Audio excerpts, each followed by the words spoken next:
Мен Хайым Байнұр 5-ші сынып оқушы. 117 мектеп Алтынтөбе жалпы орта мектебінен келіп отырмын.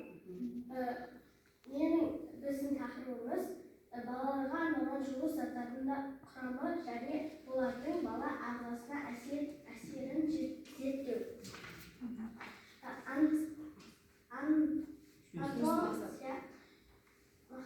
Жұмыстың мақсаты балалар жуу үшін пайдаланылатын балалардың жуу құралдары құрамына, олардың бала денсаулығына әсерін зерттеу. Гипозетаза балаларға арналған жуу заттардың құрамына балаға зиянды әсер ететін заттар кіреді деген болжам жасалады. Зерттеу әдістері сауалнама, деректерді статистикалық өңдеу, бақылау әдісі.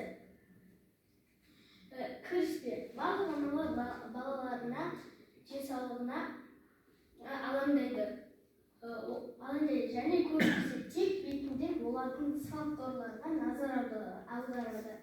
Бірақ егер сіз бұл туралы ойлансаңыз, онда аналар дұрыс тамақтану және бала күнделікті қолданатын гигиеналық заттардың құрамы туралы көбірек ойлану керек.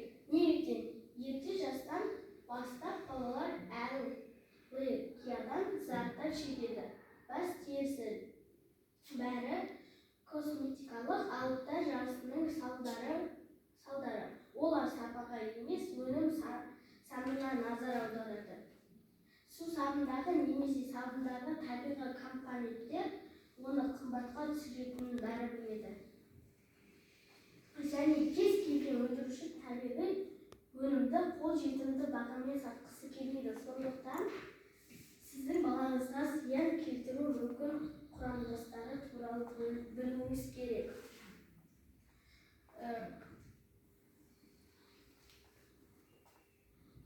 Жалпы мақсатын айтыңыз. План зерттеу бойынша.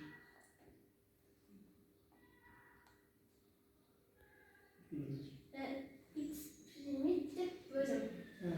Сауалнама 2 сұрақтан тұрды. Балаңызды қандай жуғыш заттармен жуасыз? Балаға қандай жуғыш зат ұнайды?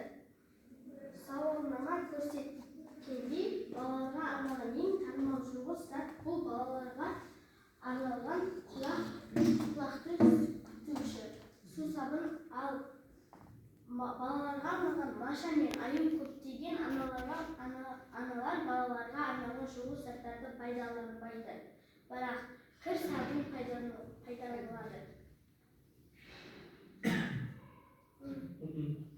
Қорытындылар. Біздің зерттеуіміз балаларға арналған жуғыш заттарды қолдану пайдалы емес, процедура деп қорытынды жасауға мүмкіндік берді. Бірақ біз халықтық тәжірибені қолдануды ұсынамыз. Оны құндылығы